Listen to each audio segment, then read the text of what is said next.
اردو ترجمہ اور تفسیر کے ساتھ انداز زندگی میں۔ بسم اللہ الرحمن الرحیم۔ السلام علیکم ورحمۃ اللہ وبرکاتہ۔ انداز زندگی میں خوش آمدید۔ ہمیشہ ہوش آباد رہیں۔ ہمارے چینل کو لائک، سبسکرائب، شیئر کرتے رہیں۔ بے شک دن گزرانا صدقہ جاریہ ہے۔ بسم اللہ الرحمن الرحیم۔ شروع اللہ کا نام سے جو بڑا مہربان و نہایت ہی رحم والا ہے۔ میری تمام تعریفیں اس اللہ کے نام کے ساتھ، اس بابرکت نام کے ساتھ شروع کرتی ہوں جو رحمان بھی ہے اور رحیم بھی ہے۔ بسم اللہ کے شروع کے اندر محسوس کہتے ہیں چھپی ہوئی کو محسوس نکلتا ہے۔ اقراء میں پڑھتی ہوں سات نام اللہ کے جو نہایت ہی رحم کرنے والا ہے، نہایت ہی رحیم ہے۔ رحم کا لفظ جو ہے یہ اللہ تعالیٰ نے دنیا والوں کے لیے خاص کر دیا کہ اللہ رب العزت دنیا والوں پہ رحمان ہے، کافرین پہ بھی رحمان ہے، ظالمین پہ بھی رحمان ہے، مشرکین پہ بھی رحمان ہے، زنائیوں اور ڈکیتیوں پر بھی رحمان ہے، کیونکہ اللہ سب کو رزق دے رہا ہے۔ اللہ سب کو میرا مالک کھانے پینے کے لیے لباس، ہر چیز سب کچھ عطا کر رہا ہے۔ یہ نہیں کہ ہوا چلتی ہے تو مسلمانوں کے لیے چلتی ہے، کافرین کے لیے نہیں چلتی، پانی ملتا ہے تو مسلمانوں کو ملتا ہے، کافرین کو نہیں ملتا، بلکہ اللہ رب العزت تمام اپنی نعمتیں عطا فرما رہے ہیں۔ بے شک وہ جس طرح کا مرضی گناہ گار ہو، سیاہ کار ہو، اللہ تعالیٰ سب پہ رحمان ہے۔ اللہ کی ذات سب کو عطا فرما رہی ہے۔ حضرت ابراہیم علیہ السلام نے جب بیت اللہ کی بنیادیں اٹھائی، حضرت ابراہیم علیہ السلام نے دعا کی۔ پہلے سپارے کے آخر میں دعا کرتے ہیں، اللہ انہی میں سے ایک پیغمبر بھی محسوس کرنا، انہی کی جانوں میں سے، اور ایک حضرت ابراہیم علیہ السلام جو دعا کی، اللہ رزق عطا کرنا ان لوگوں کو جو تیرے اوپر ایمان لے آئے، جو تیری ذات کے اوپر ایمان لے آئے۔ تو اللہ تعالیٰ نے حضرت ابراہیم علیہ السلام سے فرمایا، اے ابراہیم علیہ السلام، آپ کی ساری دعائیں قبول ہوں گی لیکن سوائے ایک دعا کے۔ وہ دعا قبول نہیں ہوگی کہ رزق میں ان کو بھی دوں گا جو میرے اوپر ایمان نہیں لے کے آتے، اور ان کو بھی دوں گا جو میرے اوپر ایمان لے آئے، کیونکہ میں رحمان ہوں، میری صفات رحمان ہے۔ رزق میں سب کو ہی عطا کروں گا۔ اب دیکھیں اللہ تعالیٰ ہر انسان کو، ظالم ہو، فاسق ہو، جس طرح کا مرضی ہو، مسلمانوں سے زیادہ رزق غیر مسلم لوگوں کے پاس ہوتا ہے، غیر مسلمان لوگوں کے پاس زیادہ رزق عطا ہوتا ہے، زیادہ سہولیات ہوتی ہیں، تو اللہ تعالیٰ ان کو بھی عطا کرتا ہے۔ اللہ تعالیٰ نے ان کو زیادہ پیسہ دیا ہوا ہے، اور میرے نبی کریم صلی اللہ علیہ وسلم کو اللہ تعالیٰ نے فرمایا، اے میرے محبوب، ان کو جو میں نے دنیا کا مال و متاع دیا ہوا ہے، نہ کہ ان کی طرف سے اپنی آنکھوں کو کھول کے نہ دیکھنا کہ پتہ نہیں کہ یہ سچے ہیں، کہ پتہ نہیں یہ اللہ کے محبوب ہیں، لیکن نہیں، میرے پیغمبر میں ان کو اس لیے دے رہا ہوں کہ ان کا آخرت کے اندر کوئی بھی حصہ نہیں ہے۔ یہ دنیا صرف دنیا پہ ہی کھا لیں، یہ دنیا ہی پہ ان کے لیے سب کچھ ہے، آخرت میں اللہ تعالیٰ نے ان کا کوئی نعمت، کوئی حصہ، کچھ نہیں رکھا۔ کہتے ہیں جب اللہ تعالیٰ کسی سے ناراض ہوتے ہیں تو اللہ تعالیٰ فرماتے ہیں، یہ دنیا میں ہی لے لے بندہ جو لینا ہے، اب تیرے لیے آخرت میں کچھ بھی نہیں۔ اور ہم کہتے ہیں جی فلانا بڑا خوش ہے، بڑا نصیب ہے اس کا، فلانے نے بڑے اچھے ہیں، وہ نمازیں بھی نہیں پڑھتے، وہ روزے بھی نہیں رکھتے، وہ باپردہ بھی باہر نہیں نکلتے، لیکن ان کے پاس مال و متاع بہت زیادہ ہے۔ اللہ تعالیٰ فرماتے ہیں، مال و متاع میں اس وقت تک جب دیکھوں کہ کوئی نمازی بھی نہیں ہے، اس کے پاس اللہ کا خوف بھی نہیں ہے، اس کے پاس ذکر و اذکار بھی نہیں ہے، تو پھر بھی میں کہتا ہوں کہ یہ لو آسمان کے سارے دروازے کھلے ہیں، بندے جو لینا ہے لے لے، اب تیرے لیے دنیا میں ہی سب کچھ ہے، تیرے لیے آخرت میں کچھ بھی نہیں ہوگا۔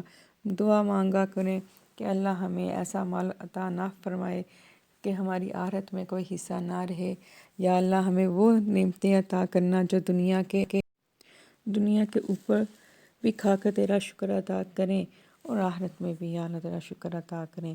مولا کریم آخرت میں بھی ہمارے لیے بلائیاں ہی بلائیاں ہو، آخرت میں بھی ہمارے لیے اس سے زیادہ ہو، دنیا کا اتنا عطا فرما دینا کہ ہم کسی کے محتاج نہ ہوں، ہمیں کسی کے آگے اپنی جولیاں نہ پھیلانی پڑیں، ہم کسی کے آگے اپنی ضروریات پیش نہ کریں۔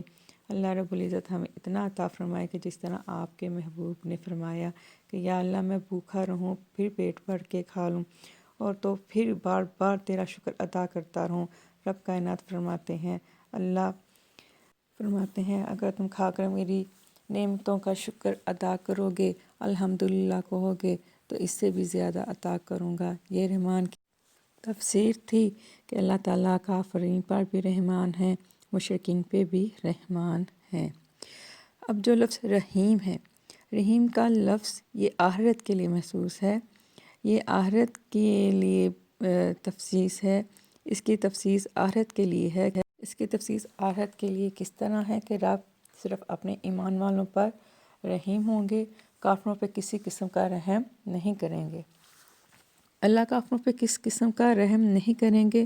اللہ کافروں کو اس وقت تک صرف اور صرف آگ میں ڈال دیں گے، ہزاروں سال، قرنوں سال گزر جائیں گے، لیکن ان کی فریاد سنی نہیں جائے گی، ان کی آواز کو فرشتوں تک نہیں پہنچایا جائے گا۔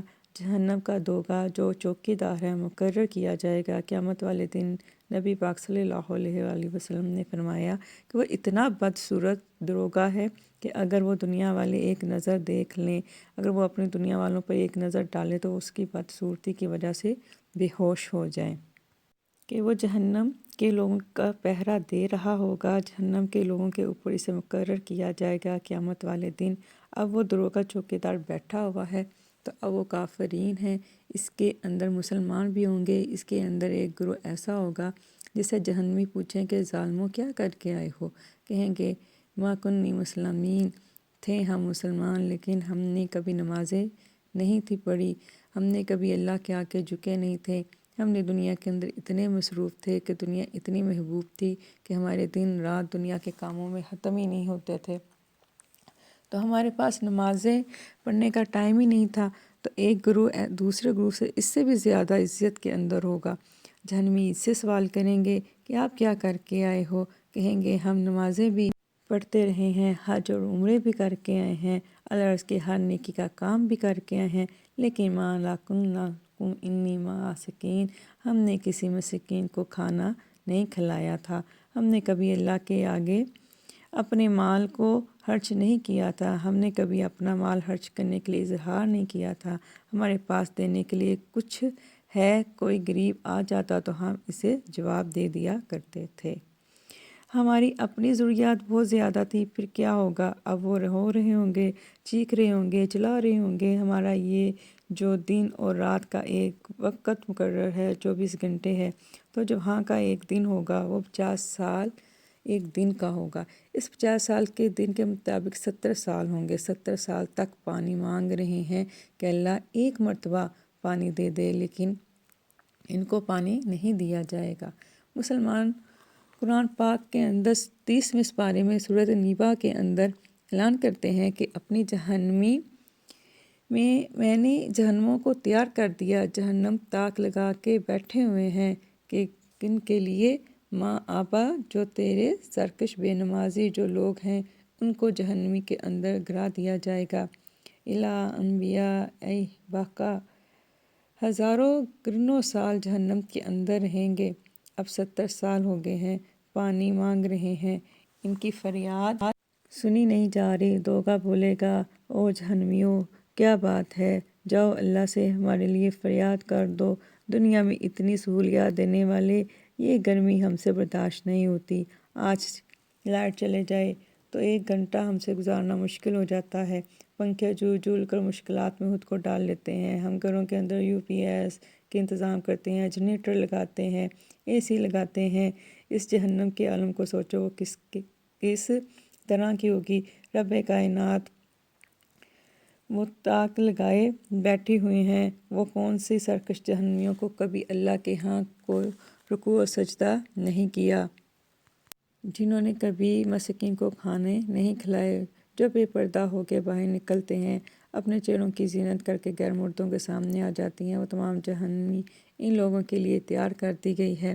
پھر اس کے بعد اب وہ جہنمی پھر روئیں گے، 70 سال پھر روئیں گے، 140 سال ہو جائیں گے، ایک دن 50 سال کا ہوگا، پھر وہ فرشتہ اللہ کے دربار میں جائے گا اور کہے گا اللہ تیرے جہنمی بہت رو رہے ہیں، اللہ تیرے جہنمی تڑپ رہے ہیں، یا مولا وہ پانی مانگ رہے ہیں، صدیاں ہو گئی ہیں انہیں پانی نہیں پیا، اللہ صدیاں ہو گئی ہیں انہوں نے پانی کی شکل نہیں دیکھی۔ رب کائنات اب ایمان والے ہیں، آپ رحمان والے ہیں، ان کے لیے کچھ پانی کا انتظام کر دیں۔ اللہ تعالیٰ فرمائیں گے میرے فرشتوں جاؤ یہاں سے چلے جاؤ، وہ دنیا کے اوپر بھی مجھے بھول گئے تھے، دنیا کے اوپر بھی اپنی مصروفیات کو اتنا بڑھا لیا تھا، دنیا کے اوپر انہوں نے میری عبادت سے منہ پھیر لیا، آج میں نے ان کو جہنم میں ڈال دیا اور میں نے منہ پھیر لیا۔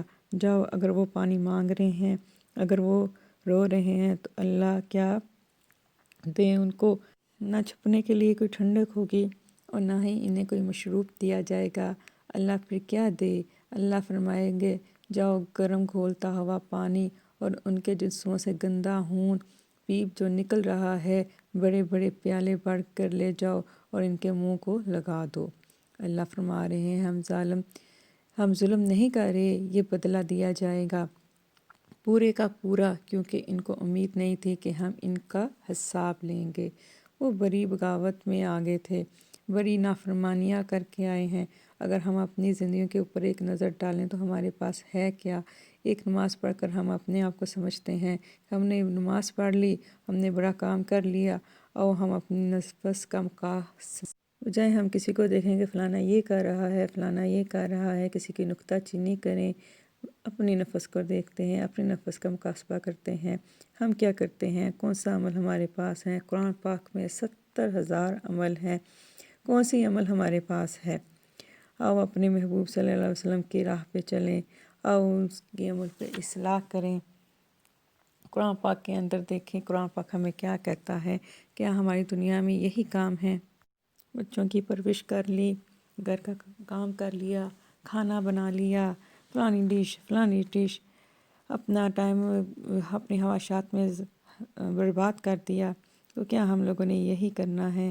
اللہ تعالیٰ ہمیں سیدھے راہ پر لے کے آئے، قرآن پاک کو سمجھنے کی توفیق دے، اس پر عمل کرنے کی توفیق دے، آمین یا رب العالمین۔ السلام علیکم ورحمۃ اللہ وبرکاتہ۔ اپنی دعاؤں میں یاد رکھیے گا۔ اللہ حافظ۔